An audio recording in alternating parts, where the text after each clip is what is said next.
Why you feel lonely, even when you are surrounded by people, is a question that sounds simple, almost obvious, until it quietly starts ruining your nights, your confidence, and the way you look at everyone around you. Let me ask you something that might stop you cold for a second. Have you ever been in a crowded room, full of voices, laughter, phones lighting up, people brushing past you, and somehow you felt more alone there than you ever did sitting by yourself in silence? Not bored, not shy, lonely. The kind of lonely that doesn't make sense and almost feels embarrassing to admit. Because how can you feel alone when you're clearly not? If this kind of story pulls you in, if you like digging into the strange, hidden corners of the human mind, do yourself a favor right now, hit subscribe and turn on the notification bell, because the stuff we talk about here has a habit of sticking with you long after the video ends. And trust me, by the end of this one, you're going to see your own social life very differently. This story matters because loneliness today doesn't look the way it used to. It's not just about being isolated or having no one around. It's about being surrounded by people and still feeling unseen, still feeling disconnected, still feeling like you're on the outside looking in, even when you're sitting right at the table. And the scary part is that this kind of loneliness doesn't just hurt emotionally, it quietly rewires how your brain works, how you trust people, and how you show up in relationships. Here's the first uncomfortable truth. Your brain doesn't measure connection by the number of people around you. It measures it by depth. You can talk to 100 people in a day and still feel empty if none of those interactions feel real.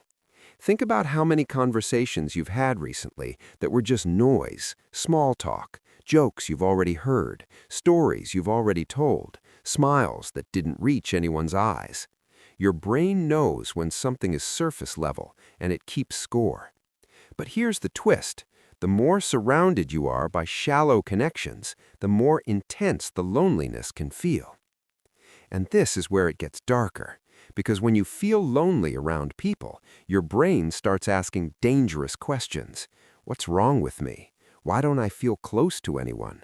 Why does everyone else seem to belong except me? Those thoughts don't just pass through, they settle in, they become background noise. And the next time you're in a group, you're not fully present anymore. You're watching yourself, judging yourself, waiting for proof that you don't fit. Here's the bigger reveal most people never see coming. Modern social life trains us to perform, not connect. We learn how to be likable, not how to be known. We learn how to post, reply, react, and laugh at the right moments. But vulnerability, the thing that actually creates connection, gets filtered out. And without vulnerability, closeness can't survive. So you end up with relationships that look full from the outside and feel hollow on the inside.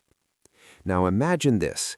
Two people sitting next to each other, both scrolling their phones, both surrounded by others, both feeling alone, and neither one saying anything about it.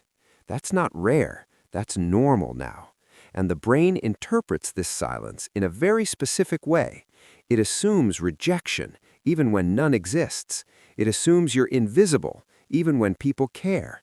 And over time, this assumption becomes your reality. Here comes the twist that changes everything. Loneliness isn't always a sign that you don't have enough people. Sometimes it's a sign that you don't feel safe being yourself around the people you have. Read that again in your mind. Because if you're constantly editing yourself, hiding your thoughts, or playing a role just to fit in, your brain never relaxes, and connection can't happen without safety. When you finally understand this, something clicks. The goal stops being more friends, more invites, more messages.